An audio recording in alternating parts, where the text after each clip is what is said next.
government, bankers, businesses, regulators, and every citizen singularly focused on welcome home and how can we lend a hand. No one can deny that our citizens rose to the occasion, but what truly empowered the middle class was the driving force of its ambition and aspiration, an individual refusal to accept the status quo. Americans who had the moxie to beat their personal sword into a plowshare found the world receptive and rewarding. You could tell the men and women who had fought at 100 paces, and millions of them seized opportunities they found or made for themselves back home. This was American Mojo, and it was manifested in the birth of a new mass middle class. It was still hard work. The GI Bill was no handout, and the returnee's story of struggle is a stark reminder that a strong middle class is neither a God-given right nor American absolute. It needs to be protected and nourished to prosper, even to survive. Today's middle class bears little resemblance to the glorious group that grew to prominence in those post-war years. Many Americans still lose themselves in sweet reverie about those days, with very good reason. We can endlessly recall them, but we cannot repeat them. Too much has changed about our nation, our populace, and the world. America has altered in profound ways, yet we haven't made shrewd course corrections. This has been our mojo lost. Facing the world. In 20 years, the global middle class will be unrecognizable. Why? Because outside our border lies 80% of the world's purchasing power, 92% of the world's economic growth, and 95% of the world's consumers. And they are hungry for change in a way that should be familiar. Today, dozens of nations have explicit plans to create their own middle-class miracle. 1 billion more middle-class members should emerge in the next decade. What does that surge mean for the restoration and livelihood of the American middle class? As we did in the 50s, these countries are shortcutting their way to a dynamic middle class by providing it with conditions to prosper.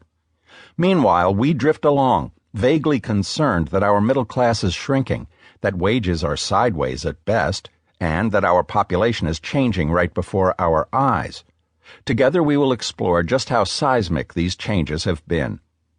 If we have no plan at all, what does that mean for our prospects?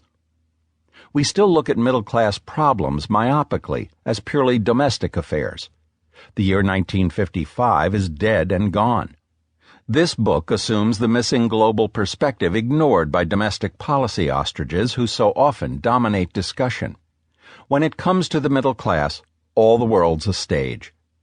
Today we remain an economic behemoth, but the nations of the world are creating their own vision of modernity. The United States has played a major role in building these countries for both altruistic and economic reasons. They want what we have. Now we face an entirely transformed chessboard, yet our moves haven't changed. Which raises a central question for policymakers speeding to save the day with their eyes glued to the rearview mirror. Is a vibrant global middle class an endless shining sea of opportunity?